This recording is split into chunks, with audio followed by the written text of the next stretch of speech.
Welcome to Pickleball Therapy, the podcast dedicated to your pickleball improvement. I hope you're doing well. This is a special episode of the podcast. It's double special. Special episode because it's special, but also extra special because I get to chat with my good friend, Scott Golden. Scott, how you doing today? Man, I'm doing great. Anytime I can get on a podcast with Tony, it's a good day. So I would agree with that. I'll second that one, Scott. It's a good day when you get to chat with me. So Scott and I have known each other probably about close to 10 years now. We were just chatting a little bit before we started recording and just going over some memory lane stuff. So Scott, why don't you share with everybody a little bit of your background in pickleball, and then we're going to dive right into this awesome book that you and your co-author have put out, and let's dive into it. Absolutely. Yeah, I think it's important for people to just get a little bit of background on the person you're talking to. So my name's Scott Golden. I started playing pickleball about 10 years ago, coming up on 10. And you were one of the first people that I actually played back in the day. We were talking about Hiawassee, Georgia. I have such fond memories of those tournaments back then because the sport of pickleball back then, obviously, like you and I both know, was not what it is today. Things have changed drastically, which is not necessarily a bad thing. But back then, we really went to play pickleball tournaments for the community, to see people that we needed to catch up with and wanted to see.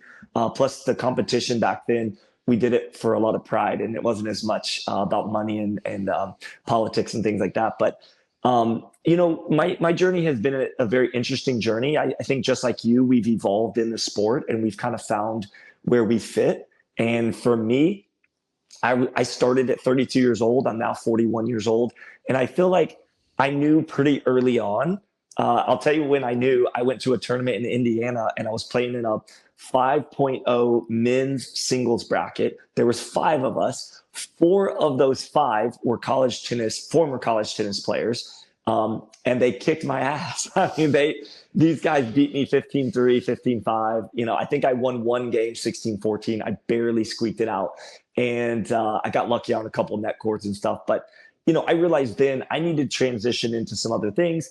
And so through my processing of the sport and just seeing where the future was, I eventually transitioned into full-time coaching. And that has led me into some awesome opportunities. And so, I live in South Florida now where, I always laugh at people. I moved to Florida from Alabama because that's where all the rich people are and can afford lessons. So, it wasn't that I necessarily loved Florida. It's just I moved to where the hotbeds were for pickleball. Hey, Florida is definitely one of probably 3 or 4, right? Arizona, Texas, maybe, a couple others, but that's awesome, Scott. Yeah. And it's been my pleasure to know Scott for a number of years. We've met in different tournaments and just as, as colleagues. And so what was interesting is, if you listen to the podcast, you know that we just came out with Pickleball Therapy, the book, which is our effort to add some positive information out there about the mental aspects of pickleball, a different way of thinking about it. And I want to say it was probably 10 days or 2 weeks ago, Scott reaches out to me and sends me a message and goes, hey, can we talk on the podcast about a book that I put out with Jeff Morris, right? That's correct. Jeff Morris, called The Tao of Pickleball. And I was like, okay, well, let me take a look at the book and see what it's about and see if it makes sense for it to be on the podcast. And it definitely does. I think it's a really, really nice, really good book, really interesting angles from, like Eastern philosophy, bringing those concepts into pickleball. And so, Scott, why don't you tell us a little bit about the journey on the book and how you and Jeff, what you guys are trying to do with the book and things like that. And then we can talk a little what's inside the book. And I am going to tell you a spoiler. I'm going to recommend that if you're listening to this podcast, I certainly recommend that you read the Pickleball Therapy, the book. I think it's really helpful to you, but doesn't pretend to be like the only book on the subjects and the only thing you should read, because some concepts in that book might resonate with you. I can tell you some concepts in the Tao of Pickleball resonated with me as not just as a coach, but also just as a human and as a player. Some of those concepts are helpful. So I'm going to recommend, that's a spoiler, I'm going to recommend that you check out the Tao of Pickleball as well. But Scott, tell us about the book process a little bit, and then we can dive into some of the concepts in the book. I'd love to. But Tony, before I get into that, I do want to also just say thank you to you, because I believe there's 2 ways of looking at life. One is a very narrow-minded perspective where you're trying to keep everybody else out. And then there's a word that we use these days that I think is a really, it's a popular word, but it's really something that I've learned to embrace, which is collaboration.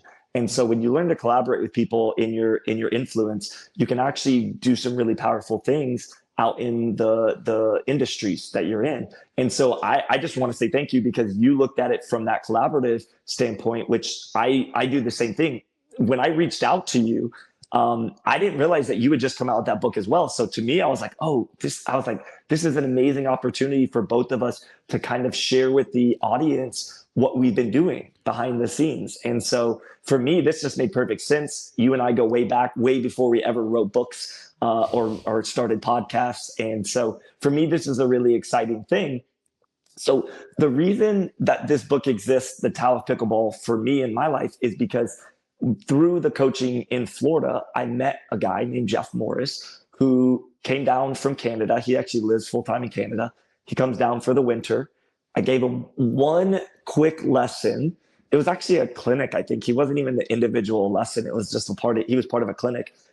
He liked my style of coaching, I guess. So at the end of that lesson about 2 years ago, he just said, hey, can I get your phone number? I'm going to be coming down next year. Maybe we can link back up. So I gave him my phone number, brushed it off, never thought I'd actually even talk to Jeff again, probably, is what I'm imagining I thought.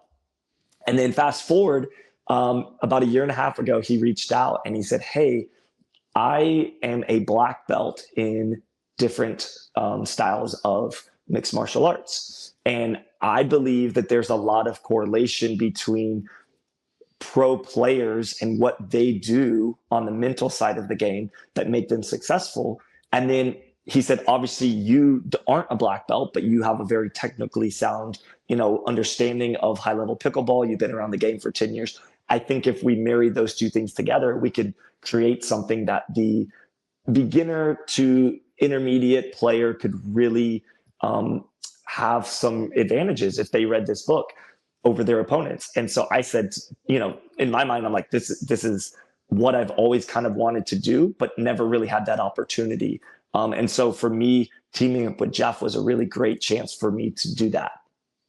Yeah, and that's awesome that you guys, again, the word collaboration, right? You guys, Jeff had a vision. Jeff knew your strengths. You knew his strengths. You talked about it, got together, and now you put something out there that adds, it's a positive contribution to the sport that we love, the sport that we're dedicated to, right? Both you and I, and Jeff, obviously, in the aspect of writing the book. But it's awesome that you guys wrote the book. What I want to do, if you're good with this, Scott, is I want to whet the appetite a little bit out there. So I'm gonna read a section from the book, a small section that you wrote. I don't remember exactly what chapter it's in, but I think it's really applicable to a lot of. It's gonna resonate with a lot of the listeners, because it's a lot of the language that we use, right? A lot of this concepts just expressed a little differently. So allow me to read this to you, and then we can chat about it. So this is from Scott. So the way the book is written is I think this is fair, Scott. So Jeff basically wrote like the chunks, right? The chapters. And then what Scott did was, I'm guessing you consulted and talked about it too, but there's these sections at the end of each chapter, right? Where Scott comes in there and says, okay, from my pickleball experience, here are things that are relevant in terms of this overall concept. Is that fair? That's more than fair and accurate. All right. Yes. So this is from one of Scott's sections inside at the end of one of the chapters. So the thing is, the section's entitled Push Through Frustration and Keep Going. And it says, it's easy to get discouraged when results don't match your expectations, but setbacks are part of the journey. The key is to stay committed to improvement, even when progress feels slow. Growth isn't always linear. Sometimes you'll struggle before making a breakthrough. Warriors aren't the ones who never lose. They're the ones who refuse to quit. Stay patient, trust the process, and keep pushing forward. Now, I'm going to tell you, Scott, that listeners to the podcast are going to be like, all right, Scott, did you hack Tony's computer and pull some stuff from Tony's computer and put in your thing? Obviously that did not happen, guys. I'm just saying, but the language is, and what's interesting, right, is to see how you and Jeff on one side, and then me, CJ, and the Better Pickleball team on the other side, totally independent processes, right? Totally independent petri dishes, right? Of this pickleball experience, right? As coaches arrive at in the same exact place, this idea of trust the process, right? Be patient, right? Take the next step. That's all you can do. Take the next step. That's all, the journey idea, right? This idea that you're on a journey and stay committed to your progress throughout that journey. I think it's just, it's how do I say this? It's I think sometimes for players, Scott, it feels like they're not going anywhere. They're stuck and all these kind of things. And you and I, as coaches, we observe them from the outside of the barrel, right? And we're looking at them going like, no, you're making progress. I see it, right? I see it. I see that, you're not the same player you were 2 months ago, but in their mind, they're kind of like the person who lives in the household, right? And so they don't see the growth of the child or something, right? And so, but then the cousin visits or the uncle visits, and they're like, oh my God, kid's gotten way bigger. Same kind of thing, right? But they don't see the progress that they're making.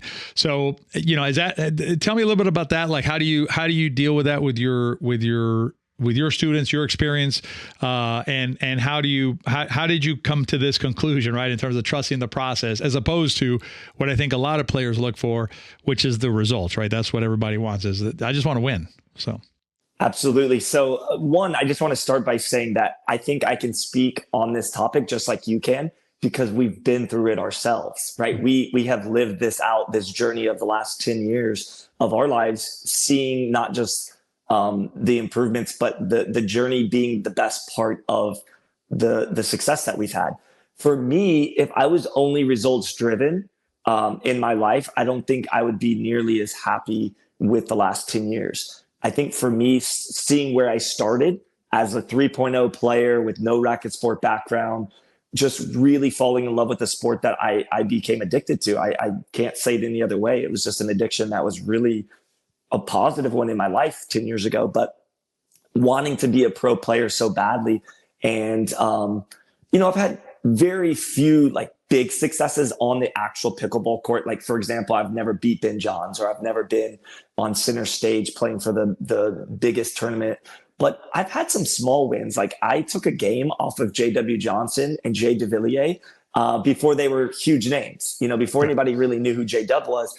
He was playing in Utah with Jay DeVilliers, and I was able to win one game. We won 12-10.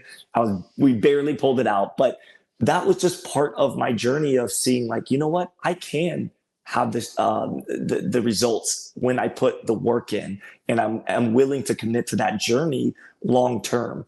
But with this mindset of the Tao of Pickleball and pickleball therapy, the books that we're putting out, for you and I believe, because we've done so much coaching over the years, if we just teach somebody how to hit a drop shot in a 1-hour lesson and they never come back, I can almost guarantee that they won't see the benefits of the long-term success. They have to be committed to putting that into action over and over and over again until they're able to say, you know what, where I started and where I am today are two different places. But if I had not stuck to that and not just really committed to those things, I would not be where I am today. And so for me, this book, Pickleball Therapy, the Tao of Pickleball, is our efforts to give people tools on the mental side, not just the physical side. Because we can teach people how to hit a drop shot. Right. Yeah, but it's interesting that you mentioned that, Scott, because I think, so many players get so caught up on the third shot drop, and I want to chat about that a little bit more with you, because I'm going to put you on the spot, because we didn't rehearse any of this, so I'm going to ask you to see what you think about it, because I'll tell you where I'm on the third shot drop for the vast majority of players. But let's play on that, right? Because you're absolutely correct. Players get very hyper focused on wanting a third shot drop, and I don't have anything against the third shot drop. It's fine, right? It's a good shot, but there's so many other things, right, that would much more would provide. I would submit to you 70+% of players out there would get a lot more out of their experience as pickleball players, but also just their performance, right? They'll play better if they spent that third shot drop time on the mental part, on understanding, and not just, there's one of it's the mental part, which is your how you process information, right? How you like as you know, the pickleball therapy book is focused on perspective, which I think is very similar to the Tao of Pickleball, which is like providing a sounder perspective within which to experience the sport. But part of it is also just understanding like what the game is about, more than like, how to hit an exact shot over to the right, over to the left, and not really understanding how that fits into like the bigger picture of the sport. So I don't know if that makes sense with what you're trying to communicate, Scott. No, it definitely does. I can kind of use an example. When I was younger, I used to like to put puzzles together. Mm-hmm. And when I was putting those puzzles together, sometimes I would be hyper focused on the little pieces fitting, and I wouldn't step back and look at the bigger picture of what I had accomplished or what I was actually looking at.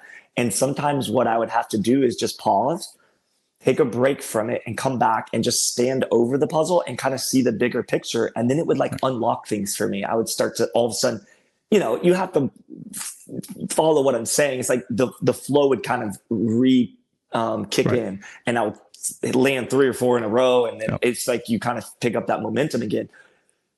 I don't think pickleball is any different. Like we hit like walls and like we hit plateaus, and I think part of that journey and understanding is bigger than just learning how to hit, like you said, hit that third shot drop. It's how does that shot fit into where that person is at their particular game right now. Like I don't teach beginners about third shot drops right now, because at the level that they're currently playing at, it's not going to be the piece of that puzzle that fits properly. I'm going to have to force that, and it won't be a good fit for them. So I know you're like this too. I evaluate each player and where they currently are and how to piece that puzzle together properly for what they currently need, not just forcing a third shot drop on them or whatever. Yeah, it's interesting, right, that you mentioned that, because I think, particularly in the current ecosystem, and I started in 2015. I believe Scott started in 2016. So roughly the same time frame.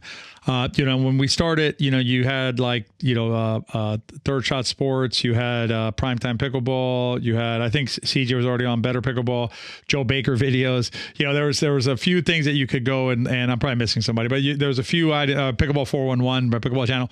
There's a few things that you could look at on YouTube, but nowhere near, not even like like 2% of what you can access today. And so I think that's one of I just did a piece that I think you'll appreciate, Scott. I was trying to understand some comments to a YouTube video, and I don't mind. Players can comment whatever they want. It doesn't bother me, like as a person, but I try and figure it out because I want to understand what's happening with them, right? I want to use that information to try and figure out, okay, what is it that's holding you back? And I'll tell you the story. So what happened was, there was I did a video on errors from rushing, so rushing through shots, rushing through volleys or dinks and things like that. And one of the ones I talked about was what I experience very commonly with students is where they're rushing through their return to serve and they end up missing it because they have no control over the shot because they're running through it. So I'm like, okay, why don't you move to the ball? I think that was John Wooden, the coach, that said, be like, you want to be quick, but not in a hurry or something like, basically, don't rush, be quick, but don't rush. And so, anyway, so that was the whole premise. So a commenter came in, and I thought this comment was perfectly fine. The question was, Zane Navratil, for those that don't know, is a pro player. Zane Navratil just did a video about how you basically run, like instead of like, if you hit a drive, you get set up, but when you're hitting your return serve, you run through it. Which one's correct? Perfectly fine question, right? Perfectly fine question. Because I understand that we live in a universe where both of those premises can be true. They can coexist. They don't negate each other. If you understand who Zane's talking to, who I'm talking to. And, but then, after that, there was these comments that like, players are like, do what Zane says. He's the pro and he's whatever. And I'm just like, doesn't make sense, right? Because then, the question I ask is like, okay, what happens when Ben Johns put out his video and says something different than Zane? You're going to follow that because Ben's better than Zane, right? And so it just does. So, but here's the point of it is, it feels like a lot of pickleball players out there are untethered, and I'll explain that in a second. So they don't have like an anchor that anchors their understanding of the game and their process, right? Or their approach to their improvement journey. So they end up untethered. And so basically whatever the algorithm feeds them, they just go, okay, that's what I'll do. Okay, that's what I'll do. And you hit the nail on the head just now, Scott, by talking about how the information they may be receiving, the information they are receiving may be correct, right? It's like, okay, that is good information if you're a 4.5 player. That is good information if you're a 4.0 plus player. That is good information, whatever, right? And the player who's looking at it is a 3.5 player or a 3.2 player or a 3.6 player, right? And so, you get like players who can't hit 3 dinks in a row, and all of a sudden they're like, oh, I need to start spinning my dinks. And you're like, why? What's that going to do for you? 100%. And so, right. So it's an interesting dynamic that you see out there. But I think that idea, Scott, that you just mentioned about understanding where you are and being able to get what's relevant to you is really, really important. So, Scott, I'd like to read one more section from your part of the book, if you're good with it, and then we can chat about it. Absolutely. All right. So this comes from Staying in the Present. Now, I'm going to paraphrase a little bit of it because I think it's broader than you gave yourself credit for here, Scott. I think the concept that you talk about is broader. So what Scott was talking about, so it's called Staying in the Present. He's talking about facing a top player. Nerves can take over and cause you to play below your potential.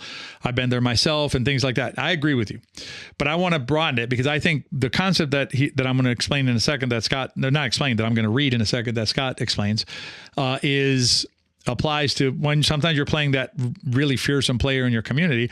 It can also be just when you're in a downward spiral. So you're like in a game that you've been up and now they're coming back, or you're down big in a game. So you start getting, freaked out or whatever. You start getting tense. And so here's what Scott says. The best way to handle it being the overload, the nerves, the pressure, right, is to focus on what you can control. Your shot selection, positioning, and execution. If you stay locked in on your game plan, the score will take care of itself. And that's a beautiful way of looking at it, Scott. So that's why I wanted to give you credit for it. But it's a broader concept than just playing a better player, because it applies pretty much any time that you're feeling things are not going your way for whatever reason. It's control the controllables, right? And those are things you can decide, like, where am I going to aim my shot? How high over the net, to the left or the right, whatever. I can't control the outcome. I can't control the score, right? I can control the shots in the middle there. So talk to us a little bit about that, Scott. Let's play on that a little bit, because I think that's such a powerful concept. I think players get lost in this idea of and the way I explain it, Scott, just so I don't know if you and I have never had this conversation, but I always like to tell players, I'm like, you cannot go out on the court and win a game. That's just not a thing. There's and they get it when they think about it. They're like, yeah, what am I supposed? Yeah, what are you doing? You're just going to go win? Great, go win the game. Have fun. What you can do is you can say, I'm going to do this. I'm going to do that. I'm going to do that, and then that increases your chances of winning that game. But anyway, let's talk about that a little bit, Scott. So I loved just listening to you just talk about that subject, because this is something that is very important to me in my own personal playing journey. Is sometimes we as people, as humans, can let nerves or fear kind of take over. And then all of a sudden the focus becomes, how do I just keep my hand from trembling while I'm going to hit the ball? Right. Or, oh my gosh, I don't want to embarrass myself in front of these people. Or the people on the other side of the net become the bigger issue than you actually playing in the flow. And so this concept of what I'm going to use the word is the flow. It's finding this flow state where it really doesn't matter what's going on the other side. It doesn't matter what your partner's doing, what they're saying, or whatever. It's the ability for you to find your inner peace, and the flow state is a mindset. It's not a physical. It's so funny because when I've played in tournaments where I'm in the gold medal match, and mind you, the way tournaments work, right? If you've never played a pickleball tournament, it's a little different than other sports in the fact that, for pro tennis, they play one match a day, and then it might go for 2 to 3 hours, but then they're done and they can go home to the hotel and relax and recover. But in pickleball, and it's changing at the pro level, but if you go to an amateur tournament, you're pretty much there from Friday evening or Friday morning if you play singles, all the way through Sunday evening. And if you're doing well, you're going to be there till nighttime, all 3 days. So it's very taxing on your body and on your mind. But if you happen to make it all the way to the gold medal match, you find a flow at some point, because you don't usually get to the gold medal match until you found that type of flow. Right. And what I found is when I'm in that mental state where I can control only my decisions, my choices, and it really doesn't matter what's going on around me, everything seems to fall into place naturally. It's like I'm hitting drops, I'm hitting dinks. And when I finish that tournament, I'll be in the car driving home, Tony, and I'll be like, I don't even remember hitting 50 drops or 60 dinks. And it's almost like a dream state, but I won that gold and I came out victorious. So what I'm getting at is finding that flow and not letting the external factors play a role is very, very powerful. And I think Pickleball Therapy, your book, the Tao of Pickleball, my book that we came out with, it's all an effort to try to help people find that flow state in their mind. Yeah. Yeah, I agree. I mean, I think if you come at the sport, the better you prepare, right? The better you ahead of time, right? The better you prepare ahead of time mentally before things get going. Because when things are going, it's like, forget about it. It's nuts, right? So you got to prepare ahead of time. The more work you put in, whether it's, reading, I think, again, I'm going to recommend to anybody listening to this, if you're serious about your mental side of your game, get both books, read both books. You're talking about a total investment. I don't know what the total is, $50, $60, I don't care. It's a dumb number, right? Your paddle costs 5 times whatever this is going to cost you. Read the books and you're going to get the benefit of it. Scott, I don't want to give away more about the book because we've given enough little samplers out there. I think that's plenty. I'm going to recommend to folks, you can go to Amazon. You can find Scott and Jeff's book on Amazon right now, Tao of Pickleball. We'll put a link down in the show notes, but you can just go straight to Amazon, get it there. Leave a review for it, folks. It's really important that you leave reviews for the book, please, both on the Tao of Pickleball as well as Pickleball Therapy, the book, if you end up with that book as well, because it helps our books then reach other players. Otherwise, other players don't ever see that, just because they didn't listen to this podcast, so they don't, we're not engaged with them directly. So if you can do that, that would be amazing. And then, Scott, I want to leave in one more thing. If you're down, anywhere in the world is fine, but particularly if you're down in South Florida and they want to train with the great Scott Golden, what's the best way for someone to get a hold of you and get some training in with Scott Golden? Awesome. Tony, before I say that, just thank you again for having me on your podcast. I really appreciate your willingness to bring me on. It's so great to catch up with you after all this time. And we've been friends for, almost 10 years now. And it's just really fun catching up and talking about our new stuff we have going. The best way to get a hold of me on social media is on Instagram. It's simple, Golden Boy Pickleball. Facebook, it's either Golden Boy Pickleball or Scott Golden.